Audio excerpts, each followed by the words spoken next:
Le sujet d'aujourd'hui, enfin proposé, c'est Euro en crise, étau anglo-allemand, la France à l'épreuve de l'Union européenne. Alors, partons du titre, je vais me saisir de l'actualité d'un événement qui a eu lieu il y a une dizaine de jours, où la chancelière Angela Merkel a invité au château de Meseberg, qui est à une soixantaine de kilomètres au nord de Berlin, son homologue britannique, Cameron, et même plus que ça, puisqu'elle a invité toute la famille Cameron, le mari, l'épouse et les enfants.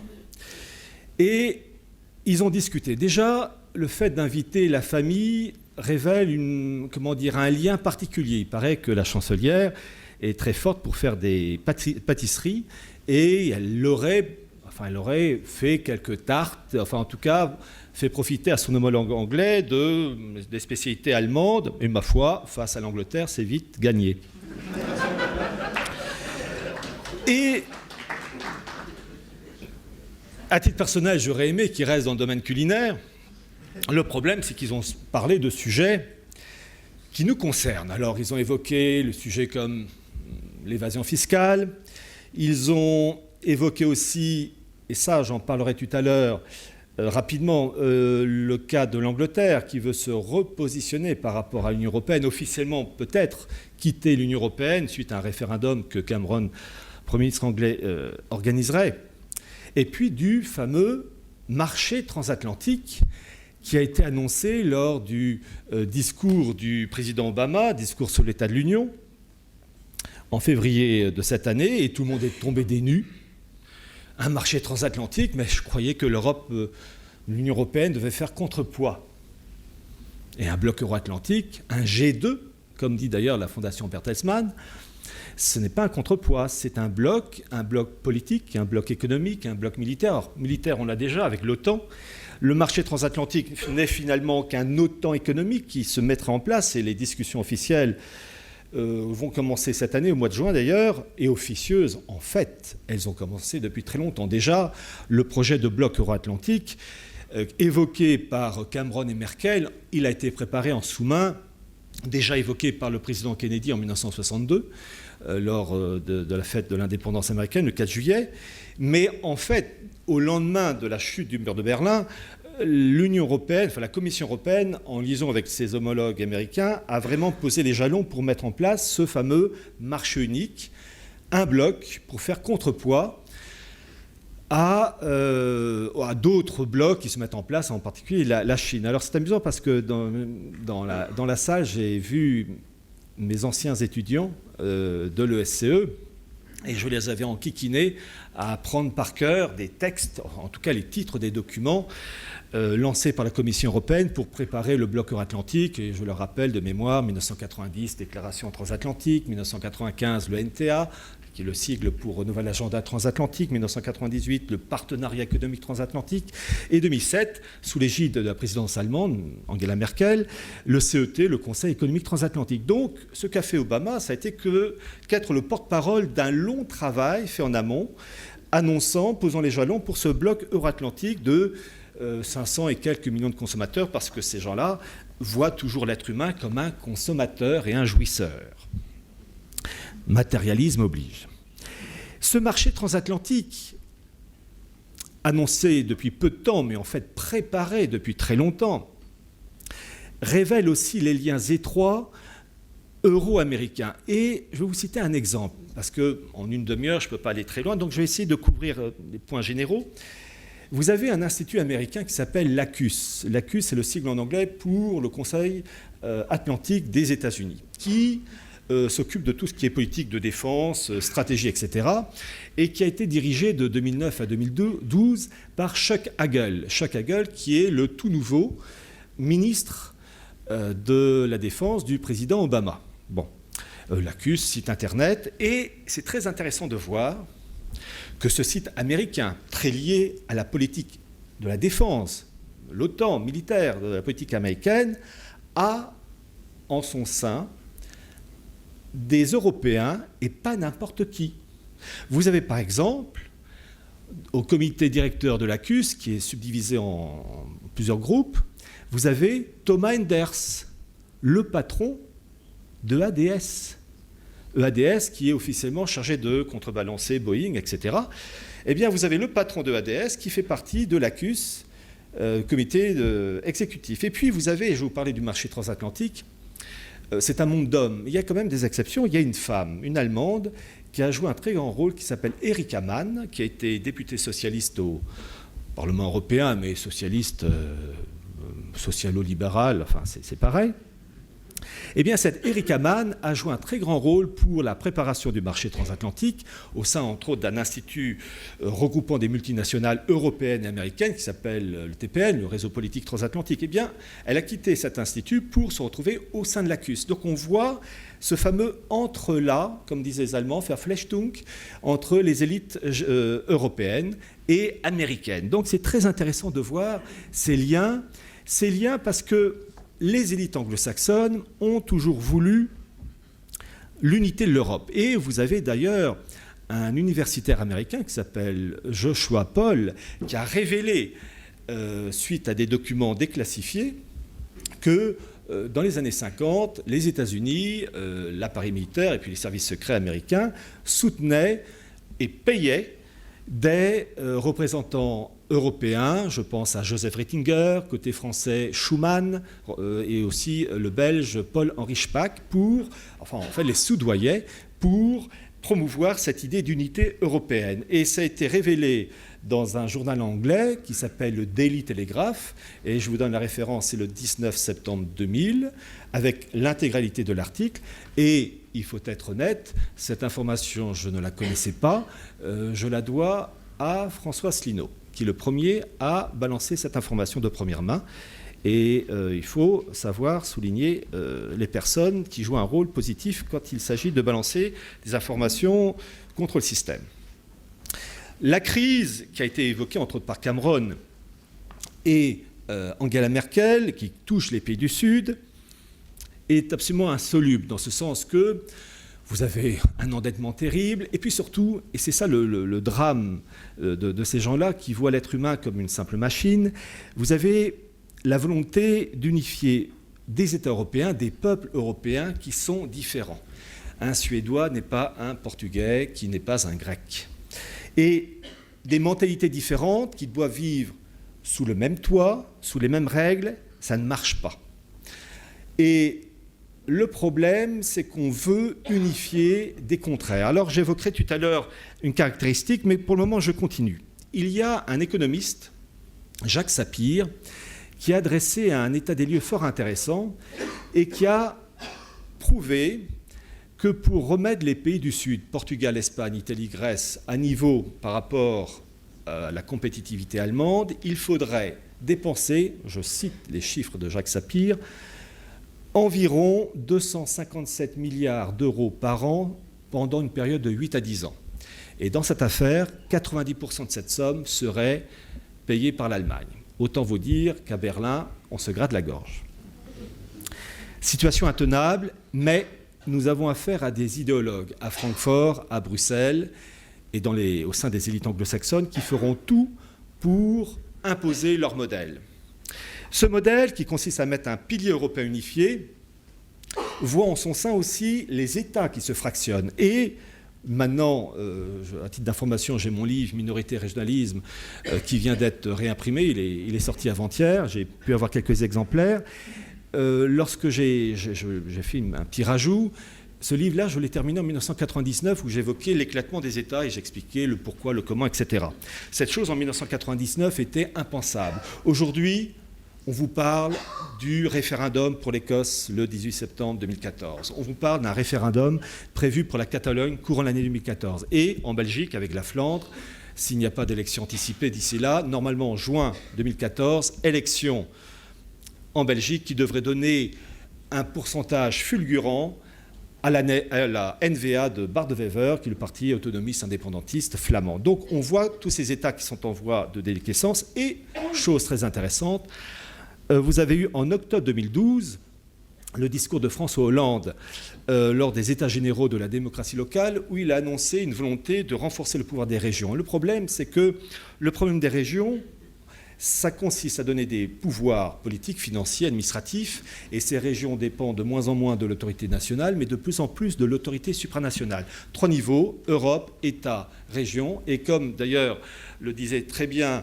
Bart de Wever, le patron indépendantiste, autonomisme indépendantiste en fait, flamand, la NVA, parlant de la Belgique finira par s'évaporer entre les régions et l'Europe. Et c'est parfaitement résumé. Les États français, italiens, espagnols sont vidés de leurs prérogatives régaliennes, battre monnaie, etc.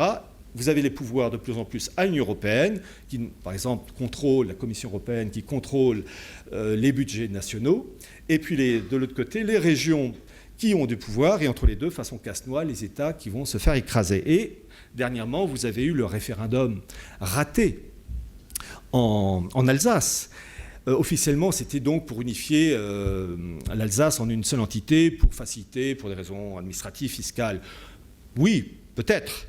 Mais en fait, c'était l'arbre qui cachait la forêt. La finalité du sujet, en fait, du projet, c'était de créer ce qu'ils appellent les eurorégions.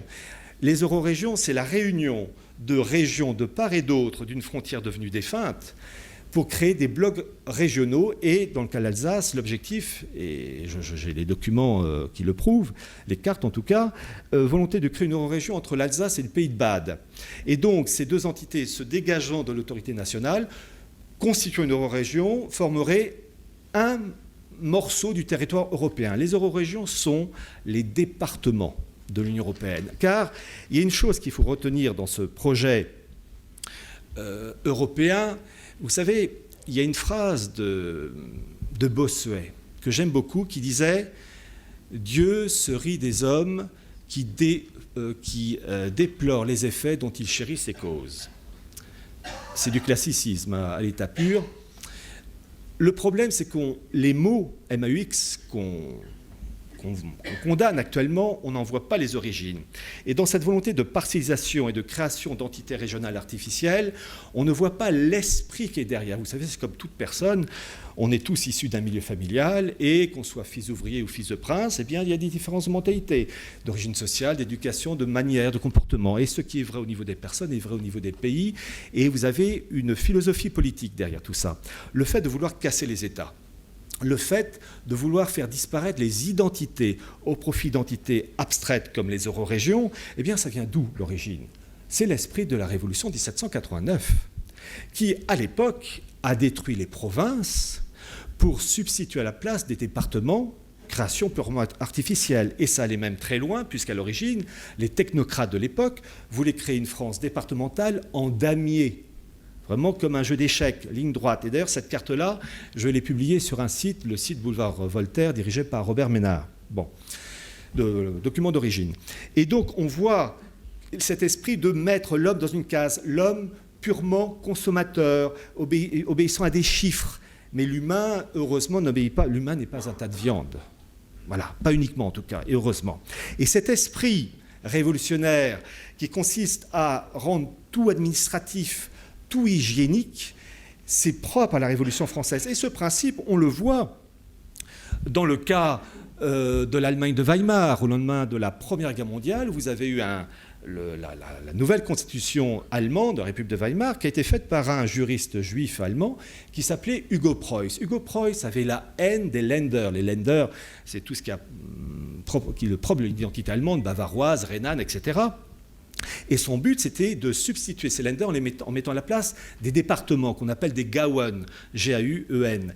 Eh bien, il n'a pas réussi parce que la vivacité des identités allemandes ont freiné et ont empêché le procédé. Alors, l'ironie, c'est que c'est tonton Adolphe qui a réussi à imposer le principe des départements pour l'Union européenne, pour l'Allemagne nazie, pardon. Et en fait, ce principe des départements, hérité des principes de 89, montre bien ce lien, cette permanence que l'Union européenne n'a fait que amplifier. C'est l'esprit de 89, destruction de la cellule familiale, on en sait quelque chose actuellement, destruction des nations, destruction des identités, pour créer un magma informe de consommateurs. En fait, je vous dis, le programme, il est dans Huxley ou Orwell. petite information, il est très intéressant de voir que vous avez des intelligences profondes. Le problème, le système, il marque des points parce que la nature humaine, elle est légère. Je veux dire par là que vous avez des intelligences profondes qui ont parfaitement pigé le système. Il y a, durant la Révolution française, un homme qui avait parfaitement pigé les raisons de la Révolution et les conséquences. C'était un Prussien francophile, pro-révolutionnaire, naturalisé français, qui s'appelait Anarkazitz Klotz.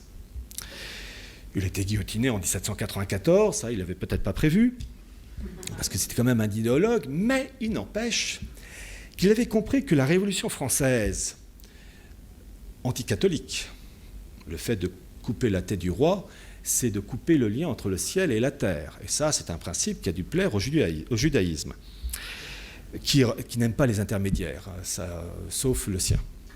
Eh bien, ce Anarkazitz Klotz avait écrit un livre en 1792 où il dit en gros que la Révolution de 89 n'est qu'un passage, un intermédiaire, un passage obligatoire pour passer à l'étape supérieure qui est la gouvernance mondiale. Oh certes, il n'utilise pas l'expression gouvernance mondiale. L'expression qu'il utilise, et d'ailleurs c'est le titre de son livre en 1792, c'est la République universelle.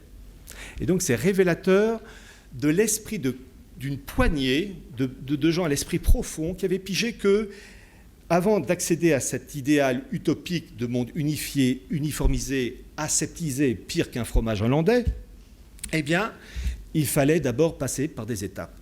Et ce Anarkazitz Klotz avait parfaitement compris cela.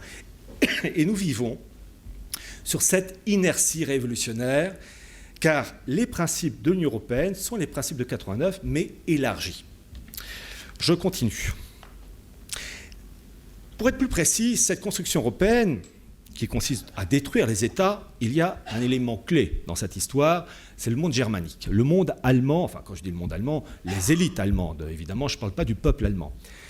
Les relations entre l'Europe, les États européens et l'Allemagne ont toujours été ambivalentes dans ce sens que les élites allemandes ont voulu toujours imposer leur modèle.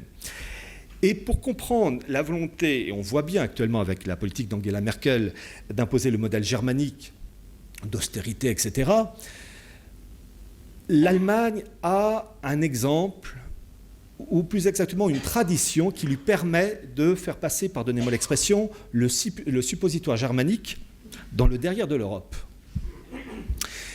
C'est 1er janvier 1834, le Zollverein, littéralement l'union douanière. Qu'est-ce que c'est ?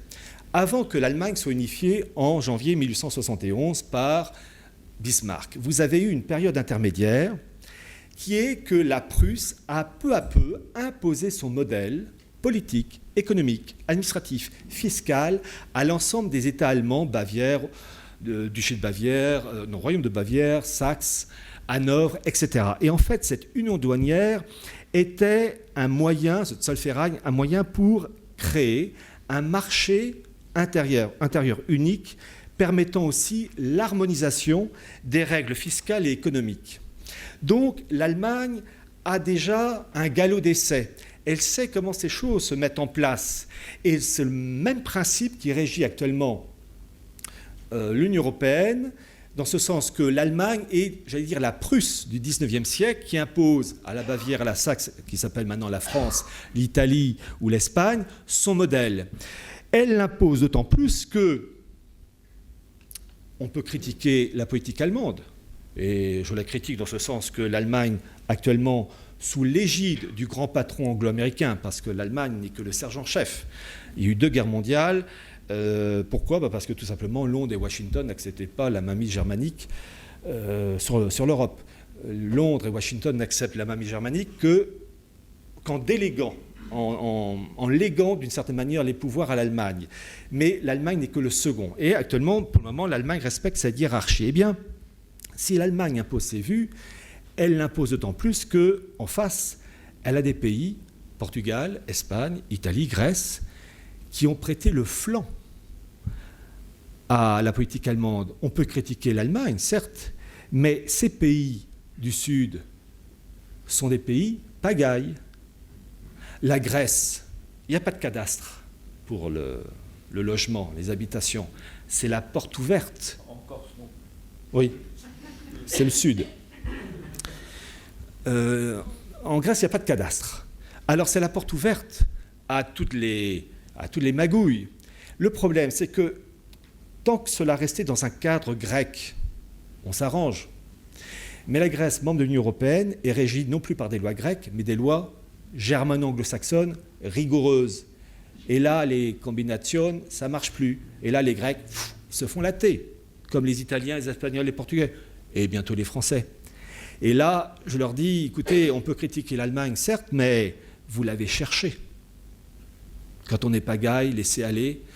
En Grèce, il vous suffit de creuser un plan d'eau, mettre des poissons rouges, et vous appelez ça, sur votre papier administratif, piscine. Et hop, vous avez des... Comment dire, vous payez moins certaines choses. Donc, en fait, ben oui, là, ils se font avoir. En fait, leurs défauts les coulent. Dans la nature, il y a une hiérarchie, et les forts imposent leur vue. Je continue, je vais terminer quand même, je me rapproche un peu de la fin. Il y a quand même une situation actuelle de crise qui va aller, bon, je l'ai dit souvent et je radote, et un écroulement général du système, à quelle vitesse, aucune idée, mais ce n'est pas dans 30 ans. Des réactions de ce qu'on appelle les populistes. Alors, je n'aime pas tellement ce terme parce que dès que le peuple s'oppose aux dirigeants, il est tout de suite mal vu, il est abruti, stupide, etc. Alors qu'en fait, il ne fait que sauver sa peau face à des élites corrompues. Mais il y a une chose quand même que je tiens à dire, c'est que les mouvements populistes peuvent être encadrés par le système. Et il faut être prudent. Vous savez, le bien, le mal, mais vous avez aussi le mal qui se présente sous l'apparence du bien. Et je vais vous citer un exemple. Je vais prendre un exemple d'un film extraordinaire, apparemment stupide à souhait, Mars Attacks.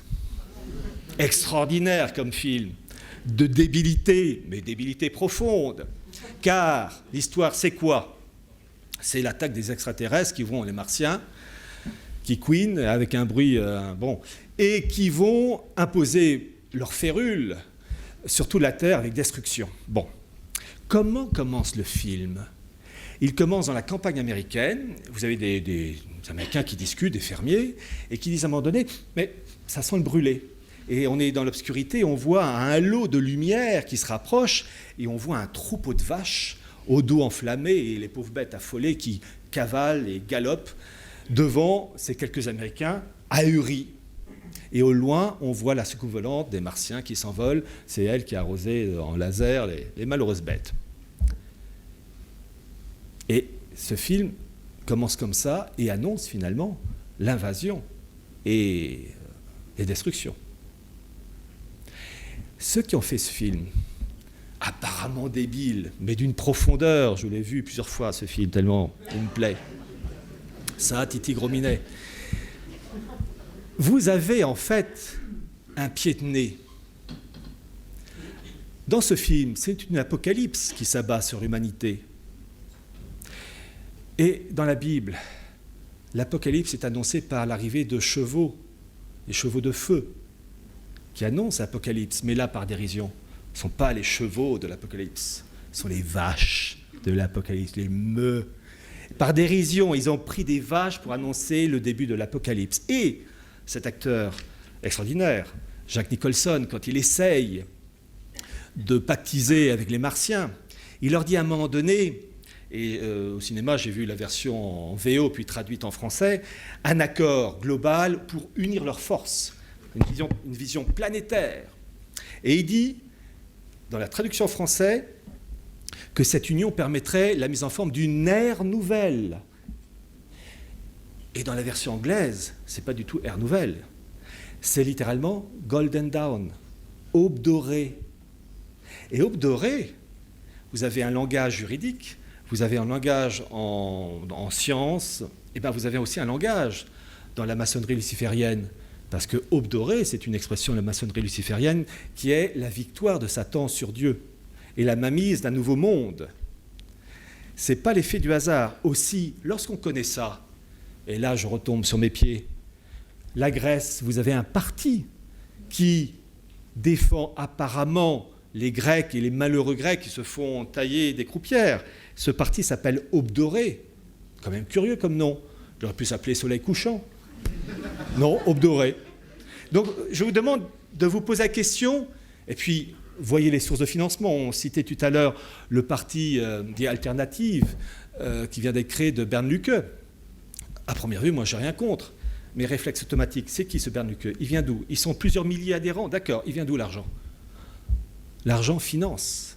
Et finance les partis. D'où vient l'argent? Donc, je serai quand même prudent. Et puis, dans le cadre des mouvements populistes, il y a l'Italie, avec Beppe Grillo, qui aux dernières élections a ramassé 25%. Et son parti s'appelle Mouvement 5 étoiles. Réflexe automatique que vous devez avoir. Mouvement, bon, mouvement, c'est un mot, je comprends. Pourquoi 5 étoiles? Pourquoi pas 3 étoiles, 8 étoiles? Et pourquoi étoiles? Bon.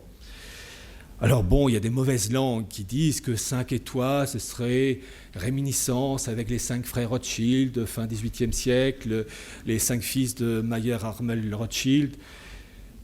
Certains disent ça, ce sont sûrement de mauvaises langues. Mais quand on gratte, parce qu'il faut toujours aller dans les coulisses, on peut quand même se poser de légitimes questions.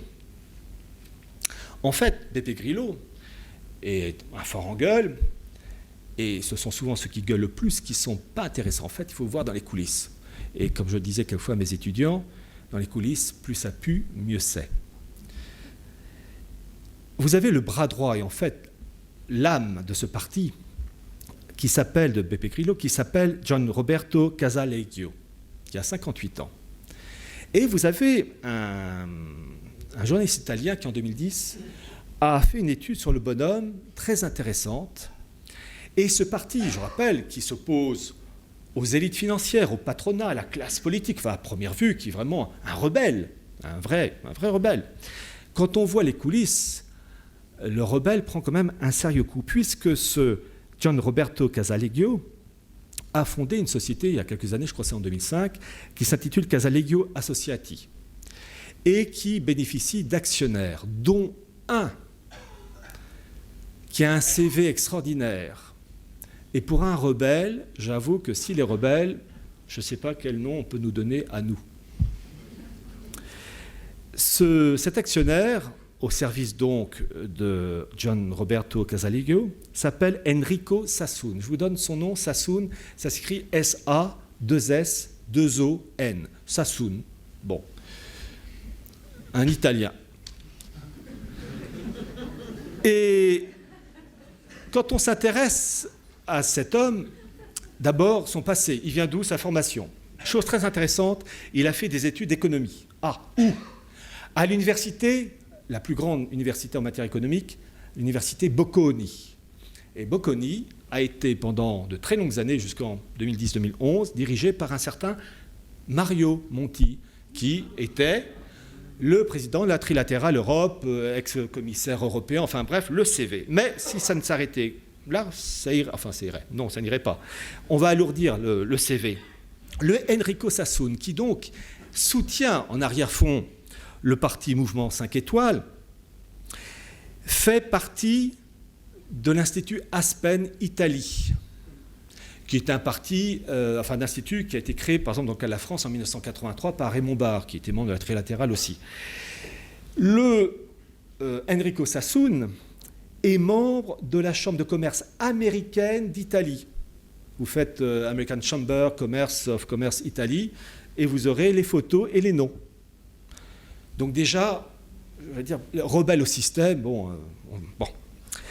Et chose très intéressante, ce Enrico Sassoon a été aussi, il a quitté ce poste, il était à un moment donné un éditorialiste dans un journal italien, alors je prononce mal, qui s'appelait Il Solo 24 Ore. Journal italien qui était la propriété d'un organisme qui s'appelle Confindustria, qui est l'équivalent du MEDEF italien. Voilà les gens en arrière-fond du parti Mouvement 5 étoiles. Effectivement, c'est du TOC. N'oubliez jamais que le système, il est terriblement retors. Quand on ne peut pas écraser, on canalise. Et là, ils ont canalisé. Et chapeau. Là, je suis quand même admiratif parce qu'ils ont réussi à à diriger le système. Et je terminerai par ce petit élément qui est l'aspect religieux. En fait, le fond de l'histoire est toujours religieux, et 1789 est un événement extraordinaire pour l'histoire de France en tant que fille née de l'Église, mais pour l'histoire du monde, parce que les principes de 89 se sont répandus dans l'Europe et par ricochet dans le monde entier. Et le mal vient de là. Et tant qu'on n'aura pas détruit les causes, la cause du mal, 89, nous aurons toujours les conséquences. La France de 89 devait se casser la figure, et l'Église doit ou devait se casser la figure aussi. Et ça a été le cas avec Vatican II. Et il y a une chose quand même, dans le cadre de cette volonté de gouvernance mondiale, de création de blocs continentaux constituant l'architecture de cette gouvernance, vous avez cette volonté de créer une religion universelle. Alors il est très intéressant de voir que le nouveau pape, le pape François, il suffit de voir, il y a toutes les vidéos sur Internet, enfin Dailymotion, YouTube, où vous avez le cardinal, donc, enfin maintenant pas le pape François, qui a eu un CV extraordinaire puisqu'il a pactisé avec Bilderberg, il a même participé à des fêtes juives à Hanouka, enfin bon, bref, on a envie de dire, bon. Le système peut dormir tranquille.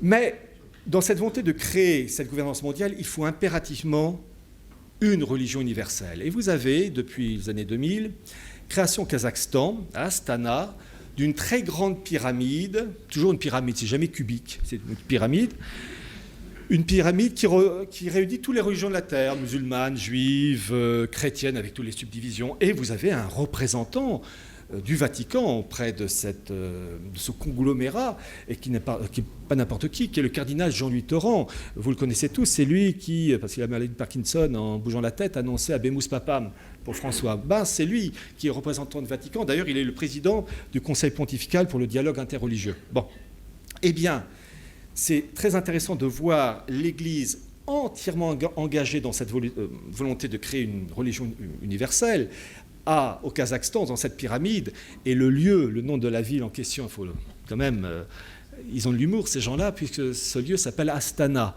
et avec l'anagramme, vous inversez AS, ça fait Satana. Donc, on a envie de dire vraiment, tout est marqué à la culotte, si je puis dire. Alors, j'ai fait à peu près ma demi-heure. Terminé joyeusement, que puis-je dire ? J'ai rien mis sur mon papier. Alors, je dis toujours qu'en fait, il y a un tic-tac. Il y a une phrase de Martin Luther que j'aime. Il a beau être protestant, il n'empêche qu'il a dit des choses justes. Hein. Mais Staline a dit des choses justes, il ne faut pas avoir peur. Luther, je ne sais pas exactement mot à mot, mais il a dit « Il y a des moments où Dieu a assez de la partie et jette les cartes sur la table. En gros, démerdez-vous. » Bon, il n'a pas dit ça, mais en gros, l'idée était là. Je veux dire par là qu'il y a des moments où le mal est trop profond pour être réglé d'une manière sereine. Les esprits sont trop empoisonnés. Et c'est triste à dire, les esprits reprennent du poil de la bête uniquement dans la souffrance. La souffrance est salvatrice quand on souffre, mais quand je dis la souffrance véritable, pas la souffrance profonde, physique et psychologique, on mûrit. Et il faudra malheureusement un passage à tabac, sérieux, planétaire, pour que l'humanité, enfin ce qui en restera, puisse se reprendre. Et il faudra aussi que les maux que nous dénonçons aujourd'hui, et plus exactement les causes à l'origine de nos maux, soient éradiquées à la racine. C'est pourquoi ne faites absolument pas confiance à ceux qui chérissent les causes profondes, mais qui maudissent les conséquences, alors qu'il faudrait tout l'inverse. Il faut maudire les conséquences, et le problème, c'est que les gens n'ont pas compris la source du mal, qui est une fête, en fait, qui est biblique. C'est le fond de l'histoire est toujours religieux, et malheureusement, on passera peut-être sûrement même un très mauvais moment, mais l'avantage de ces conférences, c'est de toujours, en fait, préparer psychologiquement les gens à serrer les dents, parce que je plains d'avance ceux qui sont à des années-lumière, c'est-à-dire les 9/10 des gens, qui, eux, vont tomber de haut et qui n'auront plus le journal de 20 heures et David Pujadas pour les bercer dans le rêve. Mesdames et messieurs, je vous remercie.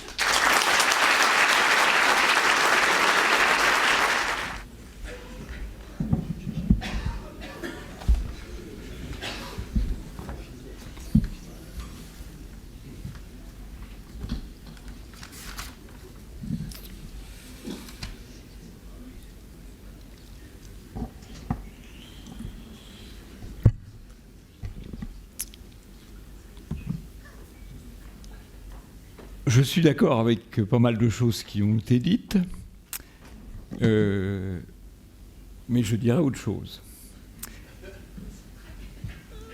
Pour commencer, je voudrais faire un petit commentaire sur ce que vous avez dit sur BP Grillo et les populistes de manière plus générale. Ce que vous avez décrit correspond à ce qui est régulièrement jugé, notamment dans les médias du système, comme correspondant à un esprit, entre guillemets, complotiste. Et je voudrais faire du complotisme en abîme.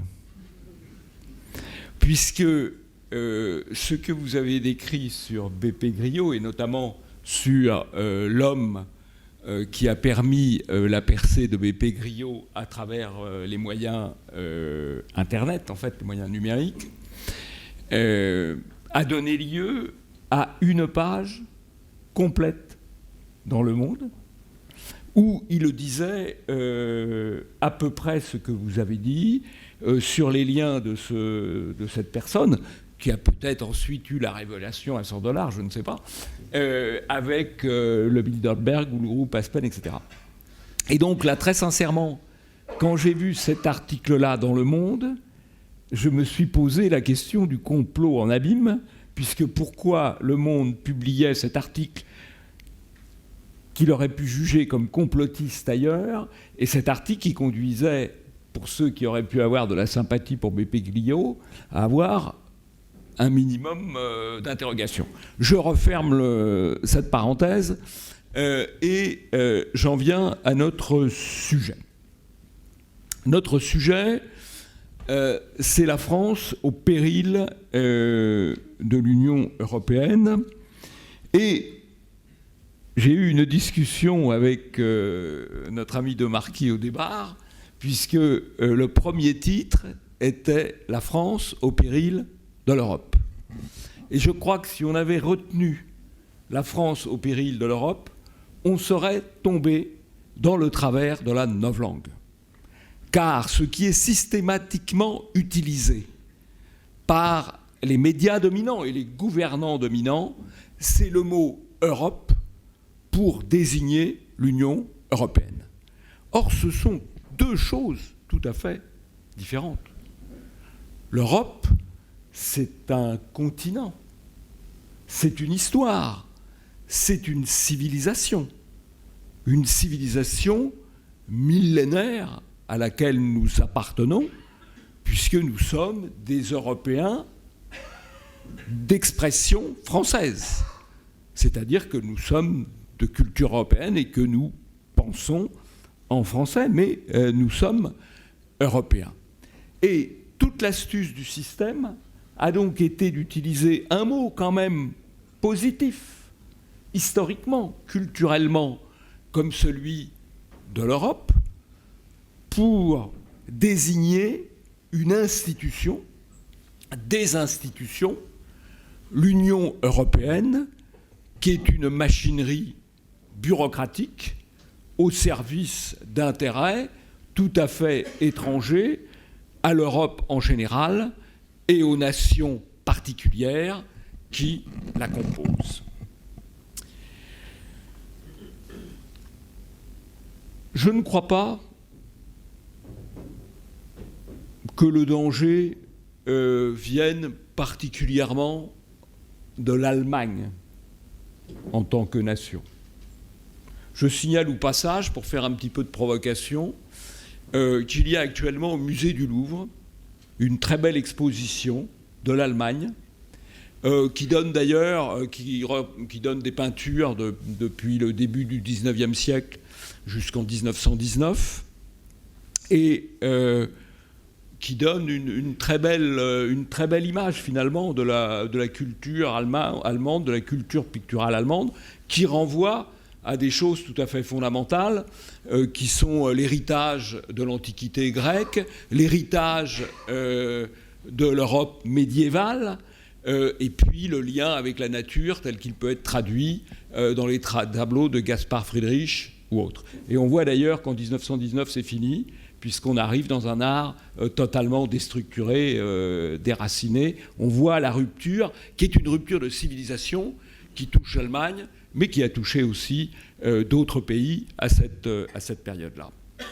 Et je ne crois pas que le problème des Français soit un problème qu'ils ont avec leurs voisins, que ce soit les Allemands, les Italiens, les Espagnols, que sais-je encore. Je crois, et là je vous rejoins, même si nous exprimons les choses différemment, je crois qu'aujourd'hui, le problème, c'est la lutte entre les peuples, tous les peuples, et une superclasse mondiale qui veut s'imposer à eux par tous les moyens, et que nous avons, cela peut paraître surprenant que je dise cela, parce que personnellement je n'ai pas franchement une culture marxiste, mais il y a une nouvelle lutte des classes à l'échelle mondiale, et cette nouvelle lutte des classes oppose les peuples à la superclasse mondiale que je vais essayer de décrire. D'ailleurs, quand on dit la lutte des classes, il y a eu une très jolie formule de M. Warren Buffett, qui est un financier américain, qui a dit « Oui, il y a une lutte des classes, et d'ailleurs, c'est ma classe, la classe des riches, qui est en train de la gagner. » Et évidemment, quand il parle de la classe des riches, c'est la classe des hyper riches, parce que même M. Cahuzac, il n'est pas du tout dans la course, le malheureux. Et je ne parle pas des ministres qui déclarent 3 vélos parmi leur patrimoine. Et donc, il y a aujourd'hui, à l'échelle du monde, une superclasse mondiale qui s'impose à tous les peuples, à toutes les nations, et qui s'impose aux peuples européens, aux peuples français, à travers l'Union européenne, c'est vrai, mais qui n'est qu'un instrument pour quelque chose qui la dépasse. Alors, qu'est-ce qu'on trouve dans cette superclasse mondiale? On trouve les responsables des banques mondiales et de la finance internationale, qui commandent à l'économie. On trouve les responsables des entreprises transnationales ou post-nationales. Il y a 30 ans, on parlait de multinationales. C'est un terme qui est aujourd'hui dépassé.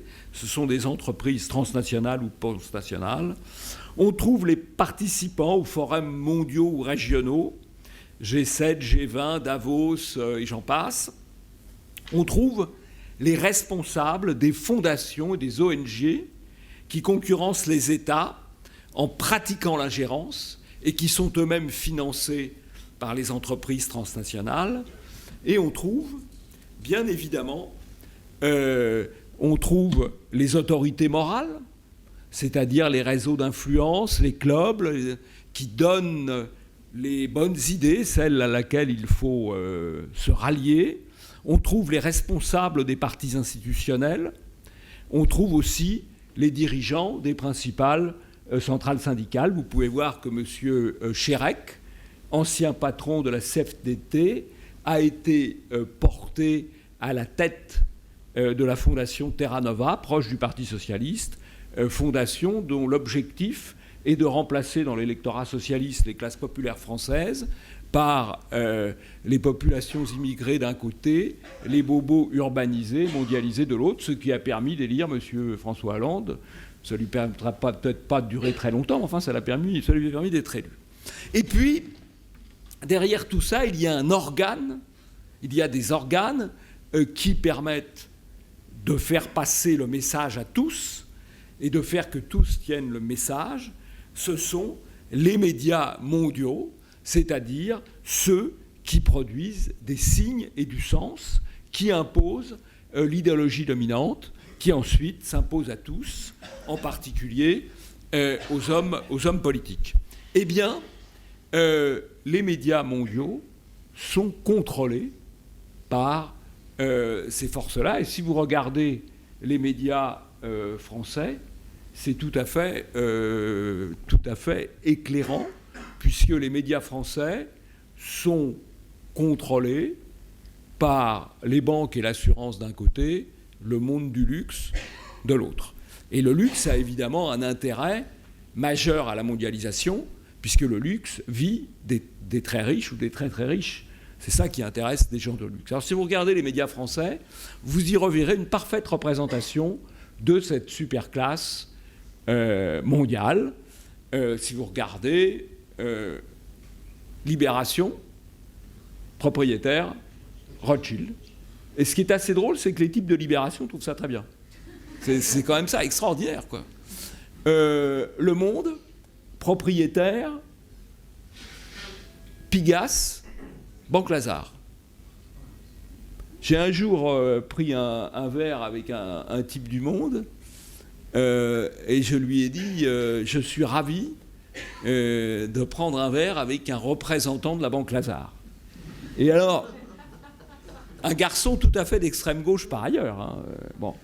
Et il s'est un petit peu raidi et il m'a dit ah non, Pigasse, président de Lazare Europe, est au Monde à titre personnel.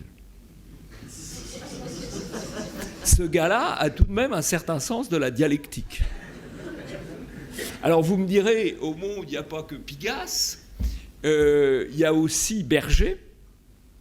Berger, c'est le luxe. Et là, on retrouve un autre élément de la superclasse mondiale. Berger, qui a eu cette très jolie phrase à propos de la loi Taubira sur le mariage. Je ne vois pas pourquoi on ne pourrait pas vendre des ventres puisqu'on vend des bras pour le travail. C'est une conception marchande assez cohérente finalement de la part de ce personnage. Alors si on continue dans la presse française, vous avez Le Figaro, Dassault. Alors Dassault, tout le monde croit que c'est un type qui vend des avions de guerre. Pas du tout, les Rafales, il n'en vend pas. Il vend en vendant des avions, il vit de la vente d'avions d'affaires. Et il est évident que l'avion d'affaires, ça ne se vend que s'il y a beaucoup d'affaires qui se font mondialement. Donc il est aussi lié à ça. Aux Échos, vous avez Arnaud. Arnaud, c'est le luxe. Hein, c'est LVMH. Au Point, vous avez Pinault. Vous avez aussi tout un groupe de presse, le groupe Lagardère, avec Paris Match, Europe 1, etc. Lagardère, 10% du capital de Lagardère, c'est le Qatar. Ça, c'est la variante, en quelque sorte, islamique ou islamiste de la superclasse mondiale. Et puis, si vous regardez TF1, alors TF1, c'est extraordinaire. TF1, c'est le bâtiment. C'est aussi les grands travaux, là aussi dans le monde entier, en particulier dans les pays du Golfe, dans les pétromonarchies du Golfe. Et puis, dans le capital de Bouygues de TF1, dans le conseil d'administration plus exactement de Bouygues de TF1, vous trouvez le tiers des sièges qui sont détenus par les banques, dont 2 banques françaises les plus impliquées, les plus exposées aux risques financiers, à savoir BNP Paribas et le Crédit Agricole. Et en 2008, quand il y a eu la crise financière, c'était trop beau. Il y avait au conseil d'administration de Bouygues TF1 le représentant de Goldman Sachs. Ce qui, évidemment, permettait à TF1 de donner les éclairages qui convenaient sur la crise financière. Donc, vous voyez bien que ces gens-là s'imposent en France comme ils s'imposent dans le monde entier et même par-delà l'Europe. Vous avez actuellement le débat qui est à la fois pour partie de l'enfumage, mais aussi qui touche aux choses les plus fondamentales, sur le mariage entre personnes de même sexe. C'est quand même extraordinaire. Vous avez le débat en France, on vous dit, ah bah tiens, le Parlement néo-zélandais vient de le voter, et vous voyez des images de députés néo-zélandais enthousiastes. Bon, alors vous me direz, la Nouvelle-Zélande, c'est presque l'Europe, enfin c'est des Européens un peu éloignés. C'est un pays que je vous recommande au passage, parce que c'était très beau. Mais on parle aussi de ça en Argentine, ou en Uruguay, donc partout. Donc il y a véritablement une transformation mondiale, et qui, je crois, correspond à un objectif assez précis, qui vise à araser toutes les différences entre les hommes, toutes les différences de culture, de genre, de tradition, pour finalement ne plus laisser qu'une seule différence, qui est la différence de l'argent. On a aboli toutes les différences, et ce qui est intéressant, c'est que cette superclasse mondiale que j'ai décrite, qui dans son acception restreinte, rassemble 6 à 10 000 personnes, et dans son acception plus large, en rassemble quand même quelques dizaines de millions, cette superclasse mondiale, à l'intérieur, les gens sont plus solidaires les uns les autres qu'ils ne le sont avec leur peuple. Bon. Et c'est vrai qu'on le voit de manière symbolique, même s'il y a un côté très artificiel, on voit bien quand ils se retrouvent dans les grandes enceintes internationales, type Davos. Alors ça, par contre, c'est un des coins les plus moches de montagne, je vous le signale. Mais ces gens-là n'ont pas de goût. Type Davos ou type G8, G20, je ne sais pas quoi, une espèce de connivence, de familiarité. Vous vous souvenez, le premier G20 de Hollande, comme il faut faire décontracter, parce que ça fait partie du style médiatique, il n'avait pas de cravate. Les autres n'avaient pas de cravate. Et Hollande arrive avec une cravate. C'est pour ça que j'en ai mis une aujourd'hui d'ailleurs. Et Obama lui dit François, retire ta cravate. Et Hollande répond, ça s'est vu, non, c'est pour ma télévision. Donc on est dans la représentation. Bien entendu, Hollande quand même exécute les instructions du président Obama et retire ensuite la cravate. Et donc il y a une connivence. Alors ça, c'est au niveau des chefs d'État, mais c'est évidemment encore plus fort entre les représentants des grandes entreprises et des grandes banques qui ont une langue unique qui n'est pas l'allemand, comme vous le savez, puisqu'il y a même actuellement 2000 professeurs qui sont payés sans avoir d'élèves, qui sont des profs d'allemand en surnombre, puisque plus personne n'apprend l'allemand. D'ailleurs, il faut bien reconnaître qu'il y a une tendance à apprendre la langue du fort, et donc entre les deux guerres, et surtout après la deuxième, on a appris l'allemand. À un moment, on a appris le russe quand on pensait qu'ils allaient gagner la guerre froide. Et maintenant, on apprend un peu le chinois, parce que les Chinois nous imposent leurs règles quand même, et puis on apprend surtout et exclusivement l'anglo-américain. Alors là-dedans, l'Union européenne, finalement, n'est qu'un instrument. Un instrument de choses qui la dépassent. Et l'Union européenne est d'ailleurs un instrument jacobin, ça vous avez raison, c'est une espèce de jacobinisme à l'échelle d'un continent, avec un ensemble de réglementations qu'on prend. Le Parlement européen, c'est un Parlement qui passe son temps à voter des normes, sous la pression des lobbies. Voilà. Et alors les normes, pourquoi les normes sont extraordinairement détaillées? Parce que les lobbies ont intérêt à avoir des normes très détaillées, puisque seules les grandes entreprises peuvent faire face aux normes. Plus une norme est compliquée, et moins d'entreprises peuvent fournir les produits qui sont adaptés. De même qu'on a considérablement, vous savez, il y a quelques années, on a considérablement aggravé la législation sur les marchés publics. Officiellement, c'était pour moraliser les marchés publics. En fait, c'était pour réserver les marchés publics à un très petit nombre d'entreprises, parce que c'est extraordinairement compliqué de rédiger un marché public, et par conséquent, seuls les gros peuvent se doter des instruments qui permettent de le faire. Et donc, l'Union européenne, c'est ce jacobinisme, c'est ce moyen d'instruire, d'imposer les normes telles qu'elles sont préparées par un petit nombre de très grandes entreprises. Mais pour le reste, ce qui est frappant, c'est la faiblesse politique de l'Union européenne par rapport au reste du monde.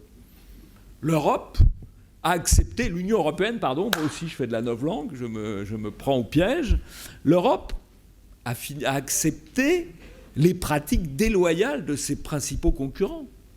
C'est le seul ensemble d'États qui pratiquent autant l'ouverture des frontières. Les autres ont des systèmes, la Chine a une politique, les autres ont des protections. Les États-Unis ont des protections, le Japon a gardé des protections, la Corée a gardé des protections. D'un certain point de vue, bien qu'elle soit de l'Union européenne, l'Allemagne a gardé ses protections, parce que si vous regardez les véhicules de la police allemande, ils sont équipés de marque allemande, et il ne vient pas à l'idée des Allemands d'acheter autre chose que des voitures allemandes. Vous regardez, en France, on a des Ford. C'est peut-être des bonnes voitures d'ailleurs, mais je veux dire, c'est une espèce d'ouverture que les autres ne pratiquent pas finalement autant que nous. On a accepté les pratiques qu'il faut bien qualifier de mercantilistes de la Chine.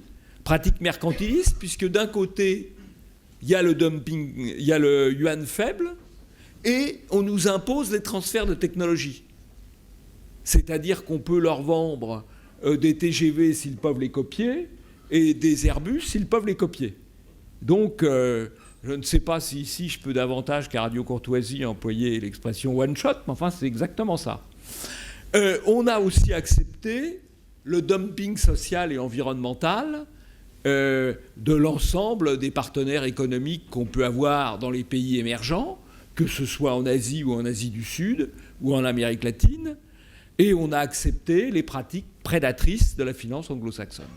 Donc, l'Union européenne a accepté toutes les règles des autres. Et en ce sens, elle n'a pas protégé les nations, mais bien au contraire, elle les a affaiblies et elle les a livrées à la concurrence extérieure, elle les a livrées au monde extérieur, et en ce sens, elle a été extrêmement nocive. C'est un instrument d'abaissement et de soumission, mais qui obéit à des forces extérieures et qui sont ces éléments de la superclasse mondiale. Je crois d'ailleurs que quand on parle de l'Union européenne comme un élément de privation de notre souveraineté, on oublie quelque chose qui est aussi important et dont on ne parle jamais, qui est la Cour européenne des droits de l'homme, qui applique la Convention européenne des droits de l'homme, et dont les décisions, qui échappent à toute règle démocratique, ce sont quelques dizaines de juges qui prennent des décisions absolument essentielles et qui concernent la vie des États. Je prends un exemple. En France, mais dans les autres États européens aussi, 90% de la législation sur l'immigration ne sont pas faits par le Parlement français, ni par les Français par référendum, ils sont faits par la Cour européenne des droits de l'homme, qui applique des principes généraux, qu'ensuite le Conseil constitutionnel applique, qu'ensuite le Conseil d'État et la Cour de cassation appliquent. C'est ce qu'on appelle l'état de droit. Et l'état de droit, là aussi c'est de la novlangue, c'est le gouvernement des juges qui impose l'interprétation politiquement correcte de textes généraux. Alors il y a un précédent à ce qu'on appelle l'état de droit et le gouvernement des juges, c'est la Cour suprême des États-Unis. Et alors on peut vous dire, mais si vous critiquez le gouvernement des juges, c'est que vous êtes contre la démocratie, c'est que vous êtes contre les droits de l'homme, etc. Mais en fait, les juges n'ont pas de légitimité politique pour apprécier des textes généraux. Et d'ailleurs, ils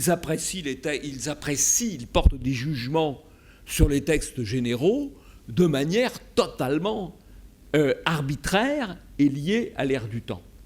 Savez-vous que dans les années 1840, la Cour suprême des États-Unis a justifié l'esclavage et a cassé la loi d'un État qui abolissait l'esclavage. Et ils ont tenu un raisonnement qui tient parfaitement la route. C'est un raisonnement juridique qui tient parfaitement la route. Ils ont dit, abolir l'esclavage, c'est porter atteinte au droit de propriété.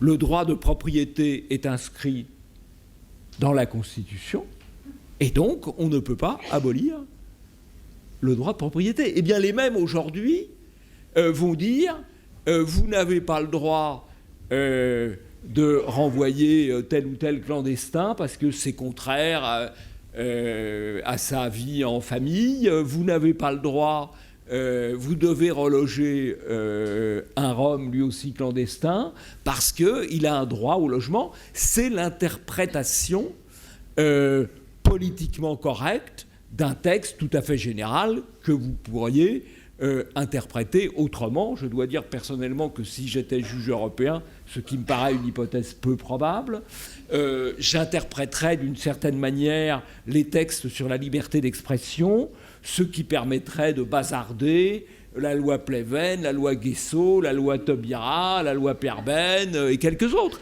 Et je vous assure que le raisonnement juridique est extrêmement facile à tenir. C'est une interprétation différente d'un principe général. Alors que là, ils nous disent à chaque fois, oui, mais ça, c'est quand même normal, etc. Voilà. Je précise quand même que pendant très longtemps, le président de la Cour européenne des droits de l'homme a été un excellent Français, un juriste du Conseil d'État, monsieur Costa, qui avait commencé sa carrière comme directeur de cabinet de M. Savary à l'époque où celui-ci voulait supprimer l'école libre. Voilà, je ferme la parenthèse, mais je crois que quand on critique l'Union européenne, il faut penser que derrière les institutions de ce machin bruxellois, il y a aussi le Conseil de l'Europe et surtout la Cour européenne des droits de l'homme, donc eux installés à Strasbourg, qui sont aussi des instruments considérables d'abaissement de la souveraineté, et je pense qu'il ne faut pas les perdre de vue. Alors, il va me falloir conclure. Je pense que l'ensemble de ce système tient par les images qu'il impose dans les têtes, par le traitement de l'information qui est fait, qui est un traitement de propagande, qui est de la scénarisation. Hein, l'histoire, on a retrouvé la sacoche du mec qui a fait sauter l'arrivée du marathon à Boston, tout ça, ça occupe, quoi.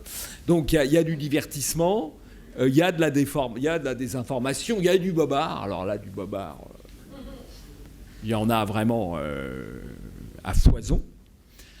Et donc, ce qui tient le système, c'est ce qu'on met dans les têtes. Ce qu'on met dans la tête, c'est ce que j'appelle, je fais un peu de publicité, la tyrannie médiatique.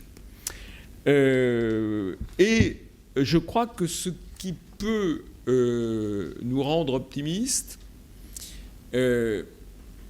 c'est que la tyrannie médiatique n'a jamais été aussi forte, mais en même temps, elle n'a jamais été aussi faible.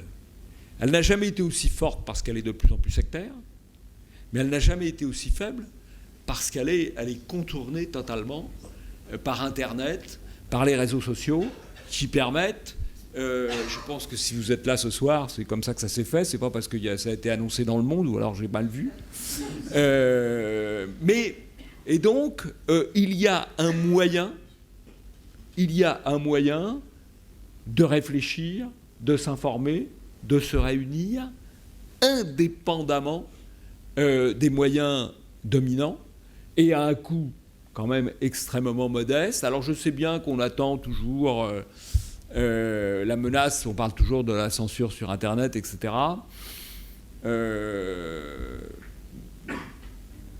Peut-être que ça viendra un jour, ça fait quand même moi 20 ans que j'en entends parler, j'attends de le voir. Et je veux dire, quand je dis 20 ans que j'en entends parler, j'en ai même été la victime dès 1992.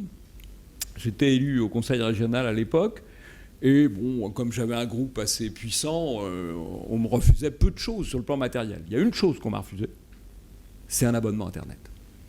Car ils se sont dit tout de suite, ils vont en faire un mauvais usage. Ça, c'était pas faux.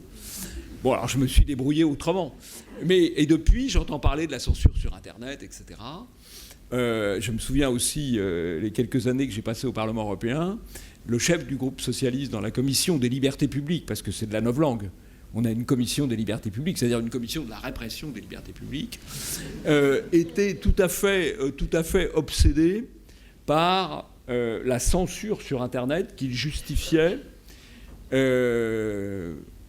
pour lutter contre, je mets dans l'ordre, contre les pédophiles, les révisionnistes et les racistes. Alors, c'est sûr que quand vous devez intervenir pour dire « bah oui, moi je suis contre la censure des pédophiles, des révisionnistes et des racistes », c'est un petit peu dur, faut s'arracher.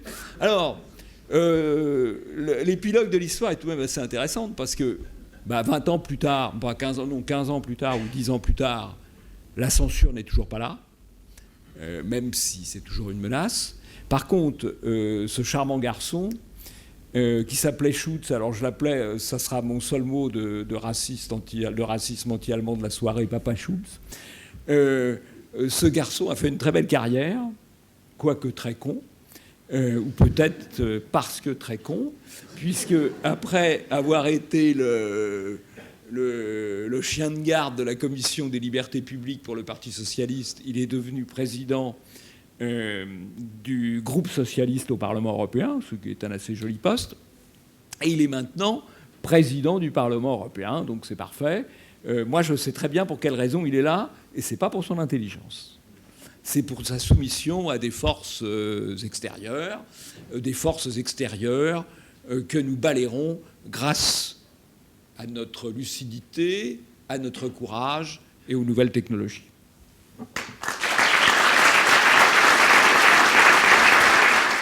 Il est intéressant de se resituer dans le contexte mondial. Dans le contexte mondial, il y a un affrontement qui va devenir, à mon avis, bientôt militaire entre... Alors, je ne sais pas si c'est entre les États-Unis et la Chine ou entre les États-Unis et la Russie, parce qu'il y a une raison de part et d'autre. Je commence par la Chine. La Chine a déjà commencé à passer des accords commerciaux au niveau de l'Extrême-Orient pour court-circuiter le dollar. Et la Chine accumule de l'or pour envisager demain que le yen devienne la nouvelle monnaie, le yuan, pardon, devienne la nouvelle monnaie d'échange, et coulera à ce moment-là le dollar et l'euro. Et du point de vue militaire, il y a deux raisons symétriques pour lesquelles il y a des forts risques de guerre entre les États-Unis et la Chine. Du côté chinois, les Chinois, pour leur développement qui doit être au minimum de 7% par an, ont besoin d'augmenter leur consommation de matières premières. Ils pompent déjà 40% des besoins de matières premières mondiaux. Il faut qu'ils passent à 50%. Et donc, ça ne peut que nuire aux États-Unis et à l'Europe, et c'est absolument insupportable. Côté américain, étant donné que les États-Unis sont en faillite et que tous les États sont en faillite, j'ai le sentiment personnel que quand un État, enfin l'histoire l'a montré, quand un État est au bord de la faillite, pour ne pas perdre le pouvoir, il fait la guerre. Alors lequel des deux va commencer, on ne sait pas, mais disons qu'effectivement, juste pour conclure là-dessus, l'or va prendre son importance. Je profite, je vais avoir gardé la parole trop longtemps. Je pourrais aussi dire des choses sur la Russie, mais ça prendrait trop de temps. Je pense qu'il faut, par rapport à ce que dit M. Yves Le Gallou, j'ai beaucoup apprécié l'intervention des orateurs pour bien démontrer le côté, disons, l'outil de domination que représente l'Union européenne.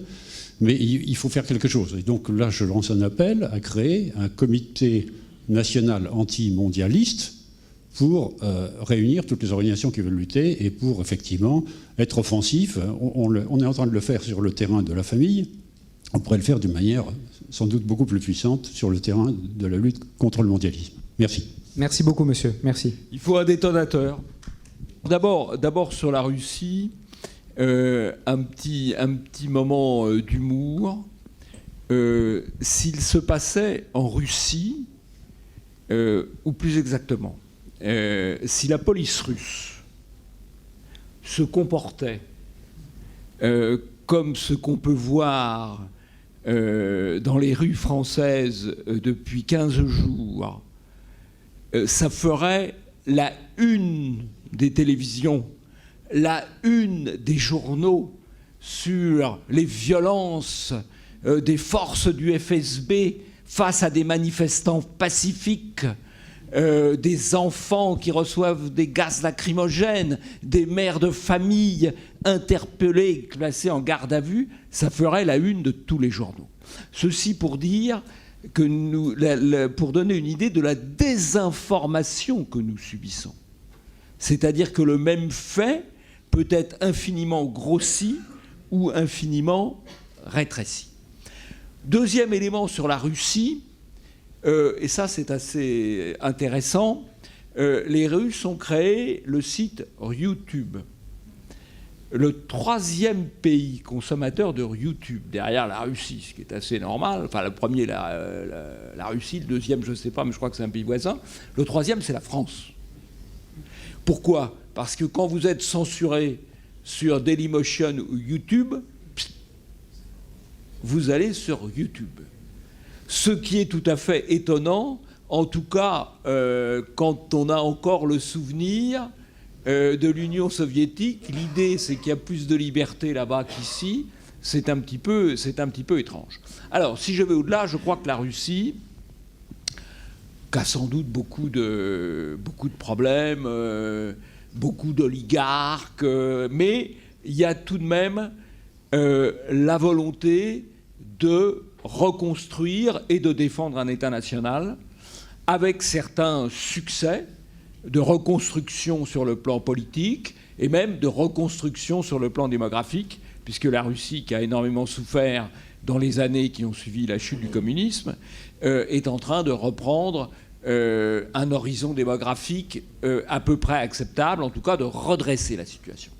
Donc il y a véritablement, je crois, un pays qui essaye de se défendre comme nation et qui a quand même comme adversaire féroce les États-Unis d'Amérique et le bloc atlantiste.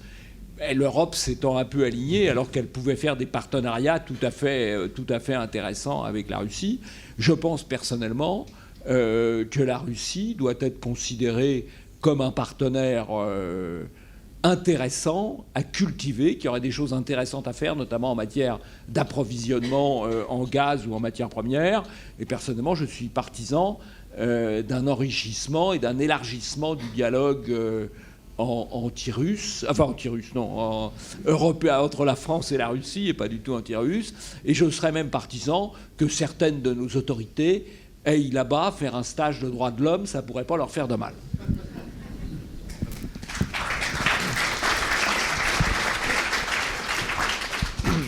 Oui, il est de bon ton en France de critiquer Vladimir Poutine. Et ma foi, lorsqu'on voit ce qui se passe justement dans les manifestations en France, la même chose se produirait en Russie. Et on verrait les vierges effarouchées au journal de 20 heures. Mais quand même, je tiens à préciser une chose. En fait, nous vivons dans un monde fermé. L'Union soviétique s'est cassée la figure en 90-91. Il n'y a pas eu de Nuremberg du communisme. Ce sont des apparatchiks qui ont muté, qui ont pris une autre carte au parti, qui sont devenus des sociodémocrates, qui sont devenus tout ce que vous voulez, mais ils sont restés toujours. La meilleure définition du communisme a été donnée par un pape, c'est le pape Pie XI, qui disait que le communisme était intrinsèquement pervers. Et les mots ont leur importance. Il n'a pas dit intrinsèquement mauvais. Pervers dit une intelligence qui réfléchit. Je ne peux pas croire qu'un système pervers comme le communisme soit mort et enterré dans son idéologie en 1990-91. En fait, ce système, il a muté. Il a été un laboratoire du mondialisme, comme le national-socialisme a été un laboratoire du communisme, comme le New Deal sous Roosevelt a été un laboratoire du mondialisme. Et ces laboratoires, maintenant, sont à l'échelle planétaire. Je rappelle que quand même si Poutine dit des choses justes et fait des choses justes, il a quand même lancé, je crois que c'est fin 2011, une union eurasiatique, et je précise le mot qui suit, officiel, supranationale. Supranationale, par définition, ça ne sert pas les intérêts russes. Qu'on crée un bloc réunissant des États pour coopérer intensément sur des sujets, d'accord, entièrement d'accord, mais supranational, comme l'Union européenne qui est supranationale, j'aime pas. Et puis, vous savez, il faut toujours voir les personnes qui entourent l'équipe de Poutine. La plupart sont quand même originaires des rives du Jourdain.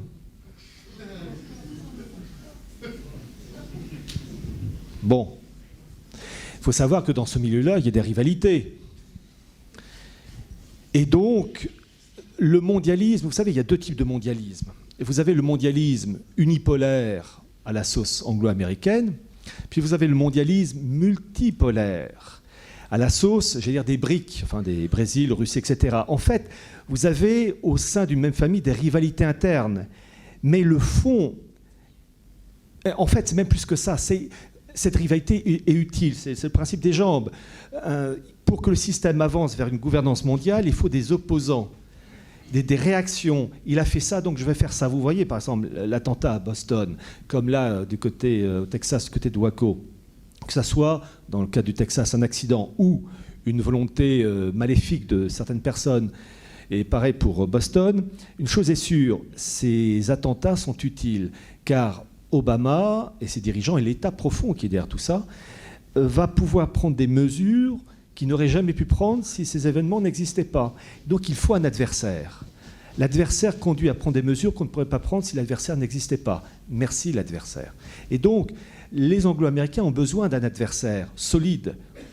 Et Poutine est un adversaire solide. Mais Poutine a besoin aussi d'adversaires solides pour imposer certaines mesures contre l'influence occidentale. Donc, c'est le principe des jambes. La jambe gauche et la jambe droite alternent, mais elles vont toujours dans la même direction. Donc, méfiance quand même, prudence. Voilà, prudence. Il vient du KGB. Bon, on a quand même... Tout le monde vient du... là-bas, c'est la grande école. Quoi. Oui, c'est comme un des meilleurs. C'est l'ENA local, si vous voulez. Voilà. À choisir, je préfère le KGB. C'est pas gentil pour moi.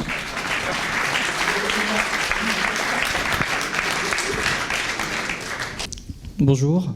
Déjà, merci pour votre intervention très intéressante. J'avais une question pour Monsieur Hillard. Après la publication de votre livre Vers le nouvel ordre mondial, vous aviez indiqué effectivement la mise en place d'un État dictatorial aux États-Unis par l'abrogation de toutes les libertés via le Patriot Act notamment. Comment justement par rapport aux récents événements, le gouvernement Obama va pouvoir aller encore plus profondément dans ce sens? Selon vous, quels sont les signaux d'alerte qu'il faudrait percevoir? Merci. Bon, déjà, comme je l'ai dit, les événements récents aux États-Unis qu'ils soient entre guillemets accidentels, en tout cas dans le cas du Texas, ou voulus, ils servent la cause. Il y a une chose, je citais tout à l'heure Mars Attacks, et j'ai toujours aimé ces gens qui arrivent à balancer des informations dans un film apparemment débile, mais en fait un film très profond. Et vous avez un feuilleton américain, ça va rejoindre vos remarques, votre question, qui est sorti en 2010, et il est passé il y a quelques mois de ça, samedi soir, à raison de 2 ou 3 épisodes, qui s'appelle The Event, E-V-E-N-T. Le président des États-Unis, c'est un métis noir, s'appelle le président Martinez, bel homme, intelligent, et vous avez je résume très vite l'histoire, vous avez en 1944 des extraterrestres qui se sont écrasés en Alaska, certains étaient blessés, d'autres non, ceux qui n'étaient pas blessés ont pu s'enfuir, et ceux qui étaient blessés ont dû rester sur place et ont été faits prisonniers. Ils ont une caractéristique physique, ils ne vieillissent pas. C'est vraiment, ils vieillissent très très lentement. Ce qui fait que les mêmes personnes qu'on a vues en 1944 sont les mêmes en 2010, 2011, 2012. Bon. Ceux qui ont pu s'échapper ont infiltré les hautes sphères du pays. Et ce n'est qu'après analyse sanguine qu'on peut savoir s'ils sont terriens ou extraterrestres. Bon. Et parmi ces extraterrestres, vous avez les gentils, vous avez les méchants, ceux qui veulent coopérer avec les humains, et puis ceux qui veulent asservir l'humanité en faisant venir leur corps légionnaire d'une planète qui est en train de mourir. En fait, 2 milliards d'immigrés qui doivent débarquer sur la Terre. Et du fait de la montée en puissance de ces extraterrestres méchants qui s'opposent au genre humain, mais aussi aux extraterrestres gentils qui sont fidèles aux êtres humains, vous avez en fait, et le coup des extraterrestres, c'est que la façade, vous avez en fait la méthode comment s'en sortir pour ne pas alerter tout de suite le public américain. Vous avez des attentats commis par les extraterrestres méchants, et les attentats sont attribués à des mouvements terroristes pakistanais.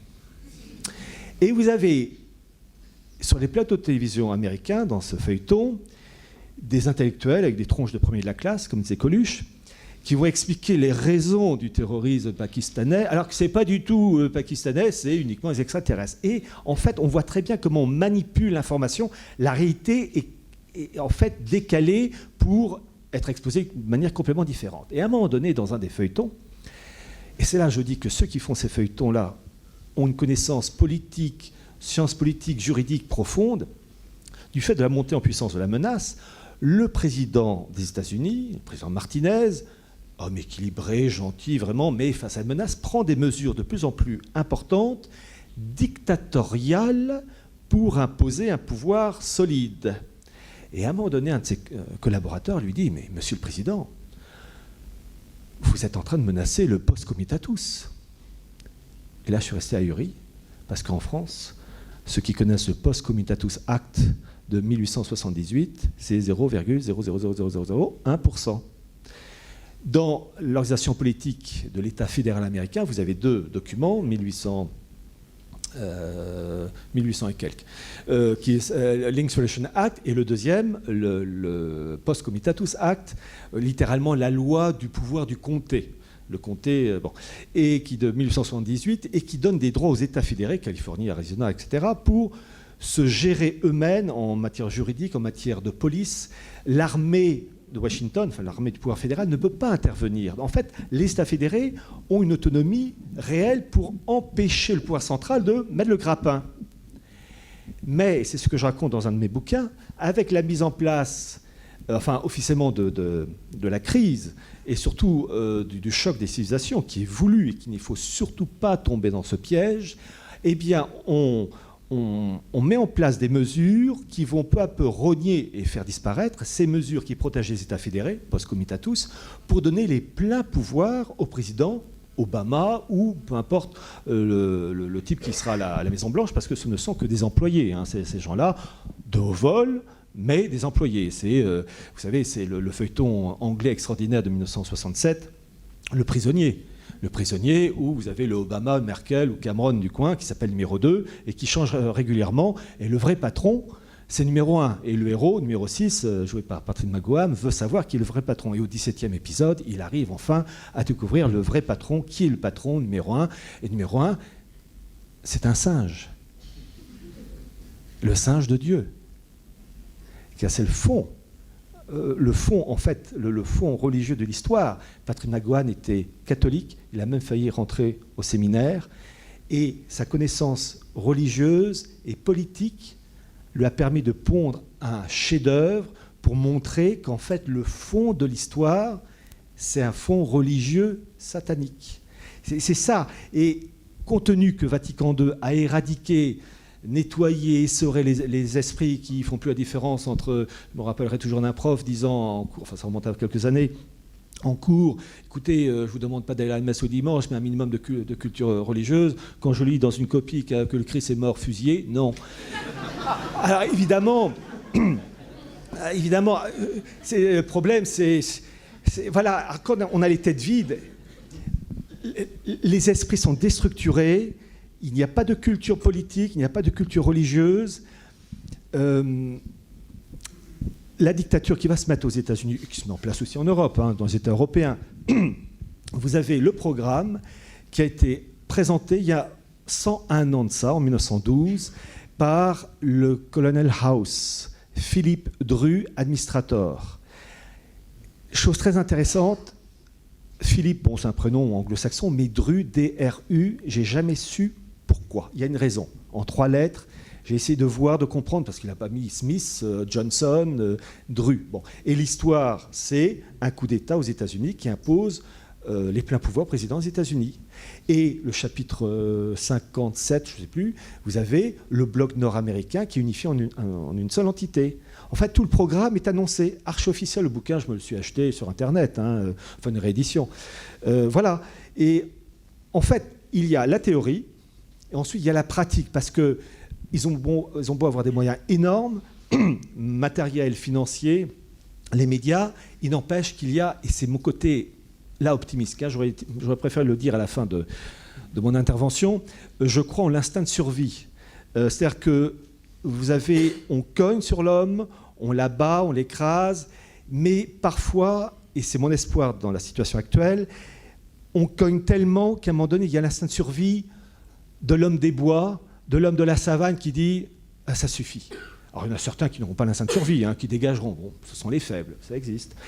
Mais il y a aussi des gens forts qui vont emmerder le système, qui vont être le grain de sable. Et c'est ça mon espoir, faire chez le système qui est le grain de sable du type qui n'a peut-être pas fait d'études, qui en a fait peut-être beaucoup, qui est fils de grands bourgeois, fils d'ouvriers, peu importe, mais qui dit à un moment donné « oh, là tu fais chier ».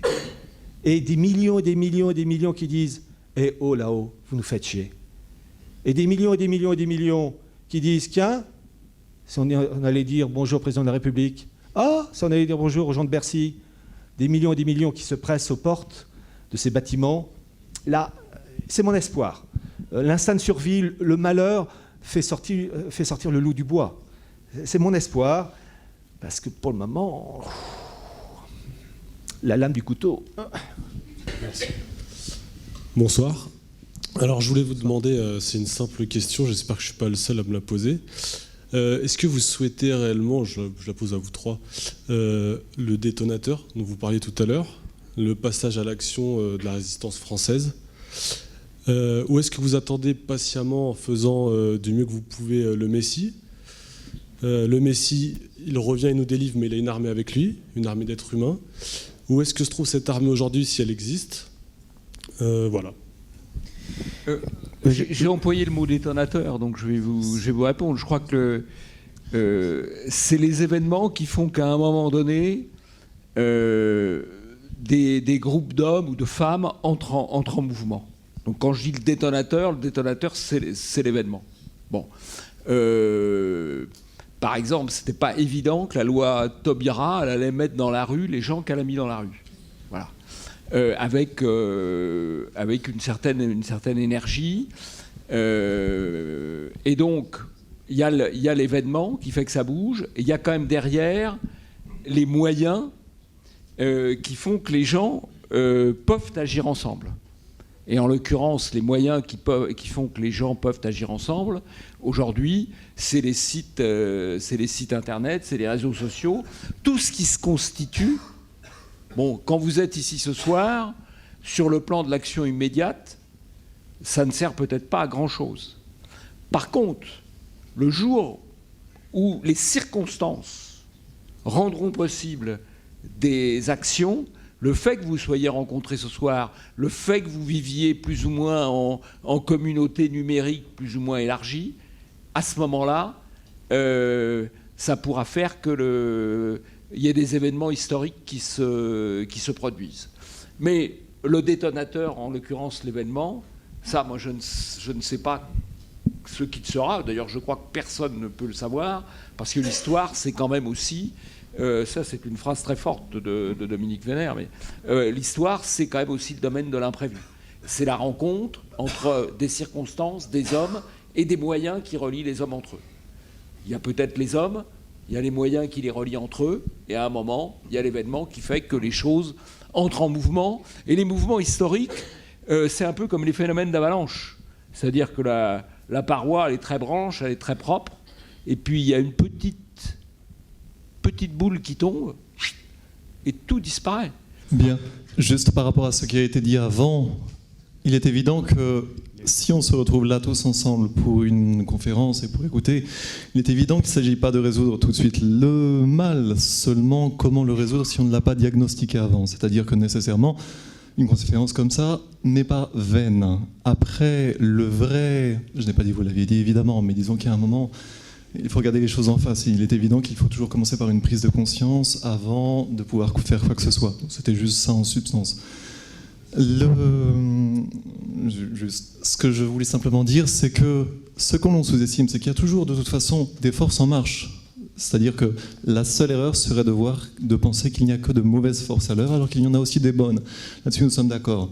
Simplement, le vrai combat est intérieur. C'est à nous tous, évidemment, de commencer par être conscient et après diffuser la bonne parole, mais le faire sans prosélytisme, c'est simplement voir les choses en face. Donc, à partir de là, Monsieur Hilar,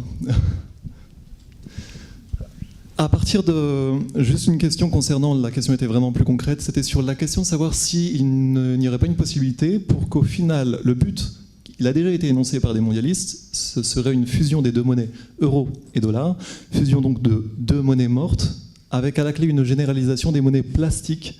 J'aimerais votre sentiment là-dessus, c'est-à-dire, au final, contrôler les espèces et peut-être fusionner à terme les deux monnaies, dollar et euro. Fusionner, voyez-vous, le seul document sur officiel que j'ai trouvé évoquant ces liens entre les monnaies européennes et américaines, c'est les travaux de la Fondation Bertelsmann, en fait les travaux des think tanks anglo-américains et allemands. Bon, et il parlait de créer une arène monétaire, c'était le terme exact. Après, quand, à quelle vitesse, les méthodes de fusion, là je ne veux pas jouer Madame Soleil, je ne sais pas, mais en tout cas une chose est sûre, il y a une volonté, c'est logique, à partir du moment où on veut créer un marché transatlantique, pour des raisons d'ordre pratique, il faut unifier les services administratifs, financiers, une monnaie gérée des deux côtés de la même manière des rives de l'Atlantique, donc il y aura sûrement quelque chose, une arène monétaire. Après, la méthode, l'angle d'attaque, j'allais dire, entre guillemets, je m'en fous un peu, parce que je vois tout simplement ce qu'ils veulent faire, le cadre général. Après, la couleur du billet de banque ou... Ouais, c'est l'intention qui est très nette. Ouais. C'est l'intention qui compte, le reste.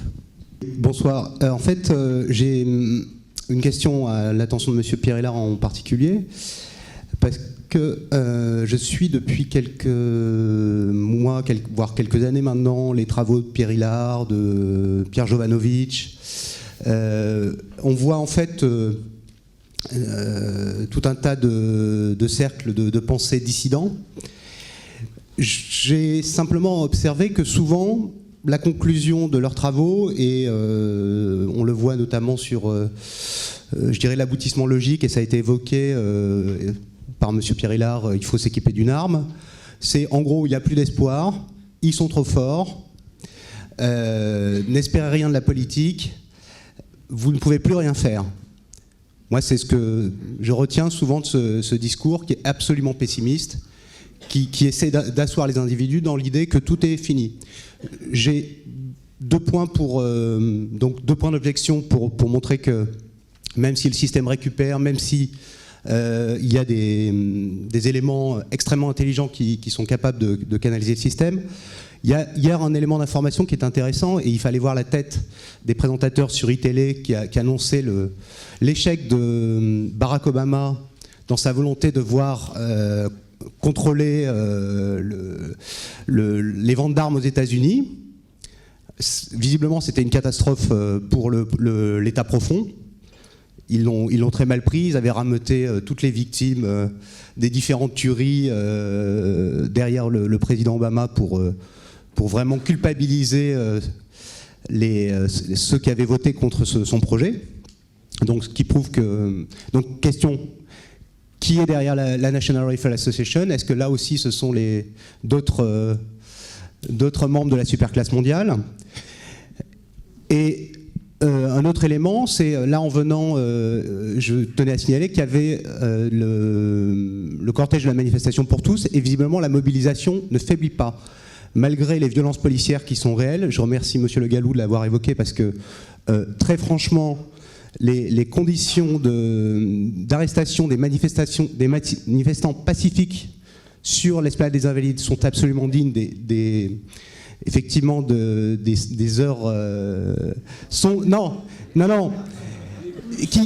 des heures sombres qui étaient telles qu'on nous le racontait il y a quelques mois au moment des manifestations, des soi-disant manifestations d'opposants à Poutine. Et, quelle est votre question, monsieur? Donc, la question c'est donc comment interpréter le rejet du projet de contrôle des armes aux États-Unis? Et deuxièmement, est-ce qu'en France, on doit considérer que le Front National ou le parti de Nicolas Dupont-Aignan sont également des agents du système, des sortes de Goldstein de 1984, et sont donc l'équivalent de 5 étoiles ou de l'Aube dorée, et que de ce point de vue-là, il n'y a rien à explorer en termes de parti politique, et je crois que M. Le Gallou, qui est passé par le Front National, peut peut-être nous en dire un mot. Merci. Alors, rapidement, voyez-vous, en fait, je suis optimiste dans ce sens que je n'ai jamais cru que nos adversaires auraient le dernier mot. Et je le croirai jamais. Je sais qu'ils perdront. Simplement, je sais que on va avoir l'addition à payer, c'est ça qui fait mal.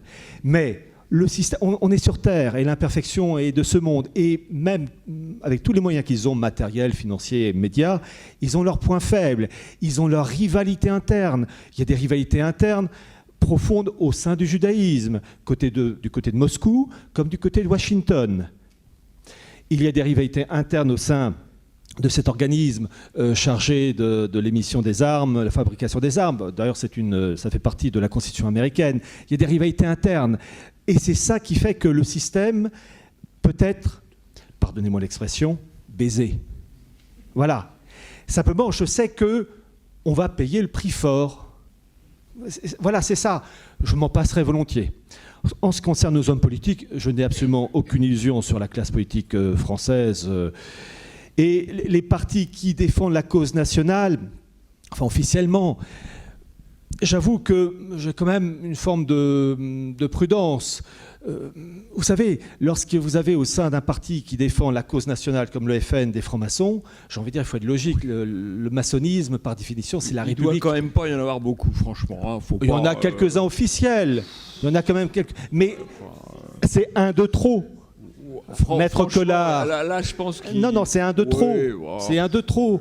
Et il y en a quand même quelques-uns. Je serais incapable. C'est quand même pas la dominante. Hein. Attendez, je dirais pas qu'il y en a. Je suis pas capable de donner le chiffre. Non, mais les quelques-uns qui existent, c'est un de trop.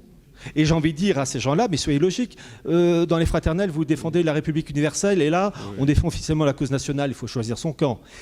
Bon, il y a ça. Et puis, vous savez, les référents idéologiques du FN, c'est quoi ? C'est 89. C'est une étape du mondialisme. Je ne vais quand même pas m'entendre avec des gens dont les références sont 89, qui a été une étape capitale, mais un intermédiaire, comme disait Anacharsis Klotz, pour la République universelle. Donc, même s'ils disent des choses justes, je ne les suis pas parce que c'est quand même étonnant. On ne réunit pas certaines personnes absolument contraires aux valeurs nationales, patriotiques. Allez-y. Oui. Bon. Alors, moi, je ne voudrais pas répondre sur le FN parce que ça mériterait plus de temps. Ce que je crois quand même, je vais quand même dire deux choses sur ce point-là en particulier et de manière plus générale.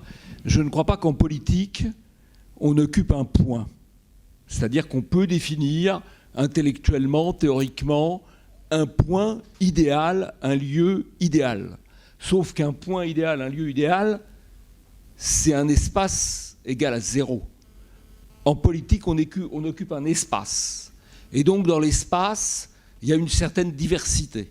C'est normal que dans un parti politique, quel qu'il soit, il y ait une certaine diversité. Un parti politique qui voudrait occuper le point géométrique idéal occuperait le point géométrique idéal et n'aurait pas d'électeurs. Voilà. Donc ça, c'est le premier aspect de réponse. Pour le reste, sur le Front National, je pourrais tenir la soirée dessus. Hein. Mais ça, c'est le premier point. Pour le reste, je crois qu'effectivement, on a en face de nous des gens extrêmement puissants. Puissants parce qu'ils ont les médias dominants, ils ont l'argent, tout ça, ça aide quand même. Bon, d'accord. Mais il y a un principe du sociologue Jules Monroe qui a été un grand esprit, qui a analysé la chose politique, qui est le principe, c'est un peu cuistre, pardon, d'hétérotélie, qui est le suivant. C'est que quand on engage une action, y compris quand on est puissant, on n'obtient pas exactement le résultat qu'on voulait atteindre, parce qu'il y a des forces qui dévient le résultat. Et c'est précisément ce qui fait que les objectifs qui sont fixés, ils ne sont jamais totalement atteints, et il y a un moment où on peut atteindre exactement l'inverse. C'est là qu'il y a la part de l'imprévu, la part de l'aléa, et qui est pour moi la part d'espoir, parce que je vois quand même des forces qui se lèvent, qui s'organisent, qui se structurent intellectuellement, et qui ont des réseaux qui permettent de les mettre en ligne.